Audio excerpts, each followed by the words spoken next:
మనం సమాజానికి ఏదో ఒకటి చెయ్యాలి. నేనేదో గొప్పగా చెప్తున్నాను అనుకోండి, ఈరోజు నేను 52వ రక్తదానం చేసి ఈరోజు ఇక్కడికి రావడం జరిగిందన్నమాట. 52వ. ఎందుకంటే నేను మొన్న ఒక తలసీమియా సెంటర్కి వెళ్ళడం జరిగింది. తలసీమియా పేషెంట్స్ను చూడడానికి వెళ్ళడం జరిగింది హైదరాబాద్లో. తలసీమియా అంటే రక్తం ఆ పిల్లవాళ్లలో ప్రతి 15 రోజులకి 30 రోజులకి శరీరంలో ఉన్న రక్తాన్ని మార్చాలి వాళ్ళకి. ఎందుకంటే వాళ్లలో ఈ రెడ్ బ్లడ్ సెల్స్ తయారవ్వవు.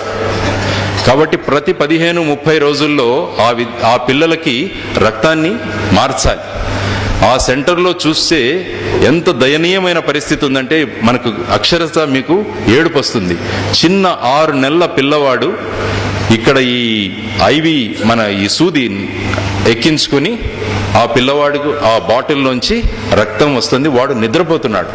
నేనంటాను, ఇప్పుడు నాకు ఈ స్టేజ్లో మీరు అలాంటి సూది కనుక పెడితే నేను అలా నిద్రపోలేను. కానీ ఆ పిల్లవాడు ప్రతి 15 రోజులకు ఇలాంటి సూదులు గుచ్చించుకొని వాడు అది కూడా మర్చిపోయి ఆనందంగా వాడు నిద్రపోతున్నాడు. ఇలాంటి స్థితిలో ఉన్నప్పుడు ఆ డాక్టర్లను నేను అడిగితే, సార్ మాకు బ్లడ్ దొరకట్లేదు అంటున్నారు వాళ్ళు. ఇంతమంది నవయువకులు మన దేశంలో ఉండగా, మన రాష్ట్రంలో ఉండగా అలాంటి పిల్లవాళ్లకు బ్లడ్ కొరత ఎందుకు రావాలండి? బికాస్ మనకు ఆ ఉద్దేశాలు లేవు. I have to give back to the society అన్న భావాలు మనలో లేవన్నమాట. అలాంటి భావాలు ప్రతి ఒక్క యువశక్తిలో నిర్మాణం అవ్వాలి. నేను నా సమాజానికి ఏదో ఒకటి చెయ్యాలి.